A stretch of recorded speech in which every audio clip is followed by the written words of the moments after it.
coming home, I'm coming home. Tell the world. আসসালামু আলাইকুম ওয়া রাহমাতুল্লাহি ওয়া বারাকাতুহু। আবার এসে গেছি টিভির পক্ষ থেকে। আমি মোহাম্মদ আতিকুল ইসলাম আবার আপকামিং ভিডিও নিয়ে এসেছি আপনাদের মাঝে। দেশি ল্যাঙ্গুয়েজ, দেশি ভাষা দ্বিতীয় পর্ব। তাই এবার সময়ের ব্যবধানে লোক নিয়ে করতে পারিনি, তার জন্য আমি নিজেই কিছু সংক্ষিপ্তভাবে গল্পটা আমি আপনার সাথে শেয়ার করব। ও তাই বিস্তারিত জানতে টিভির পক্ষেই থাকুন ও ভিডিওটি অবশ্যই লাস্ট তারিখ সবাই দেখে যাবেন। ভিডিও ভালো লাগলে অবশ্যই লাইক কমেন্ট শেয়ার দিয়ে ভিডিওটির সাথে থাকবেন। তাই দেরি না করে শুরু করব।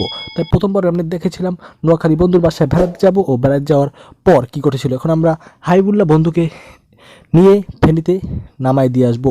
নামাই দেওয়ার পথেই কিছু আগে ফেনীর একটু আছে আগেই দেখি মিছিল সমাবেশ নিয়ে বেড়েছে যুবলীগ ছাত্রলীগ নেতাকর্মীরা। তারা নিয়ে বলেছে হেনি কলের টিয়ালয় চুদুর বুদুর চলতো না। আবার বলো সবাই হেনি কলের টিয়ালয় চুদুর বুদুর চলতো না।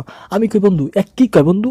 বন্ধু কয় আরে বন্ধু বুঝলি না কি কয়, আমি তোদের লাগে থাকতে থাকতে তোদের বাসা শিখে গেছি, আর তোরা আমার লাগে থাকতে আমাদের বাসা শিখতে পারলি না। তোরা যেটা আরে ফেরি কও, আমি সেটা আমার সেটা হেনি কই। তাই কইতেছে ফেরির কলের টাকা লই কোনো ছিনিমিনি বা চুলুবুলু চলবো না। তাই কইতেছে মানে যে জায়গায় 5 টাকা বাড়া সেখানে 5 টাকা দিতে হবে, যেখানে 10 টাকা বাড়া সেখানে 10 টাকা দিতে হবে। তাই কোনো চুলুবুলু চলতো না। আমি কই ও তাই নাকি? তাহলে হন, আমার তো একটা কথা মনে পড়ছে, আমাদের নরসিংদী রায়পুরের বন্ধু না নয়ন, সে কি করছে তুই জানোসনি?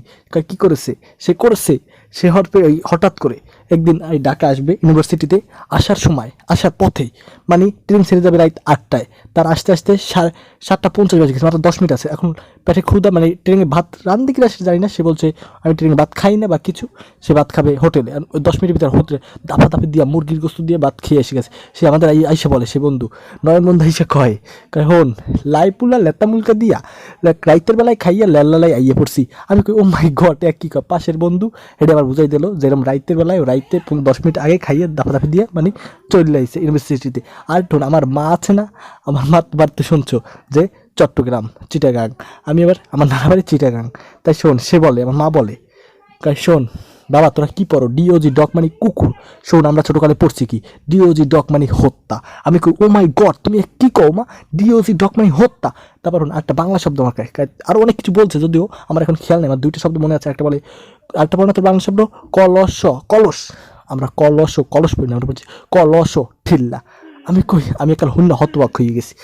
কি আরো অনেক কিছু বলছে, যদি আমার খেয়াল নাই। তারপর আরেকটা সময় তাস্কিন বন্ধু আছে না ঢাকাইয়া, সেই ঢাকাইয়া আমার ফোন দিচ্ছে দিন ইউনিভার্সিটি খবর করে আবেহালা আতিকুল তুই কেমন আসোস নি, কি খাইছোস নি, অবেহালা খাইতে আবেহালা বইতে আবেহালা, মানে কথায় খালি আবেহালা শুনতে আমার কান গাছ জ্বালা পালা হইয়া।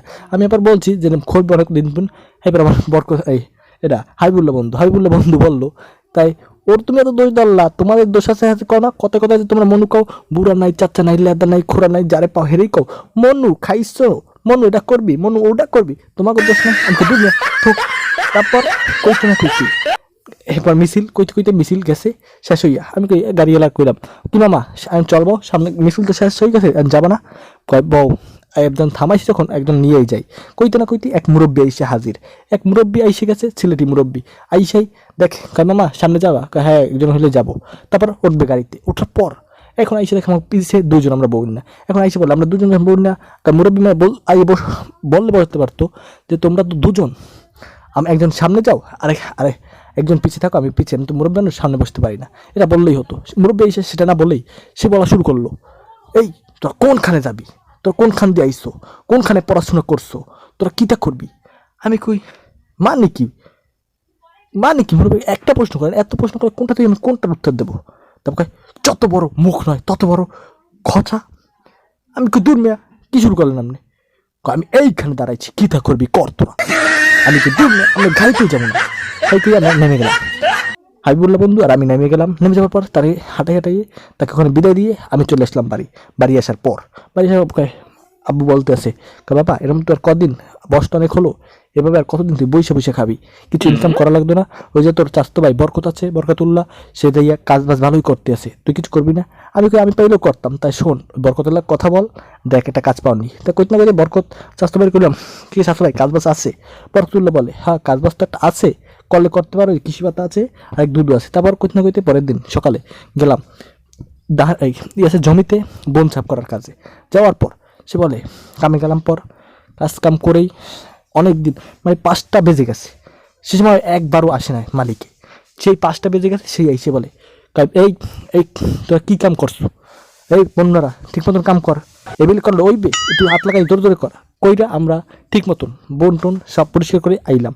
আওয়ার নেওয়ার পর বেতন নেওয়ার সময়, বেতন নিতে আওয়ার সময় বলি কাকা দেন দুদু আমাদের টাকাটা ঠিক করে দেন। দেওয়ার পর যা দিছি তোর আর কথা বলিস না, যা দিছি লইয়ে যা। এরপর বরকত বন্ধু আমাকে বলে বন্ধু বেতন এই যে আমাদের হাজিরা তো 500 টাকা হইয়া দেশে কত, দেখি 300। এরপর দুদু হিয়ে হচ্ছে আমাদের কথা, 300 দেশ। এইবার হেসে যাই কয় আমাদের বেতন হয়েছে 500, হাজিরা 500, 300 দিলি কা এমনকি 500 টাকা ঠিক করে বুঝ করে দিবি না 200 টাকার লোকে ঠাপাঠাপি লাগাবি মনে হয়, তার টাকা ঠিক করে দে। তাই দুদুর কথা শুনতে নাতে সে টাকা দিয়েছে বুঝ করিয়া। তারপর আজকের এই পর্যন্ত ভিডিও শেষ। তার জন্য পরবর্তী ভিডিও নিয়ে এসেছি আবার আপনাদের জন্য। বিদেশি ব্রিটিশ সরকার নিয়ে কিছু আলোচনা ও গল্প তার দেখার জন্য আমন্ত্রণ রইল আমাদের টিভির সঙ্গে। আপনাদের এক্ষুন থাকার জন্য আপনাদের অসংখ্য ধন্যবাদ। তাই আজকের মতো বিদায় নিলাম। ভিডিওটি ভালো লাগলে অবশ্যই লাইক কমেন্ট শেয়ার দিয়ে আমাদের সাথে থাকুন। চ্যানেলটি সাবস্ক্রাইব দেখুন, যে ফেসবুক পেজ দিয়ে দেখতেছেন সে ফেসবুক পেজটি ফলো করে যাবেন। আসসালামু আলাইকুম ওয়া রাহমাতুল্লাহি ওয়া বারাকাতুহু।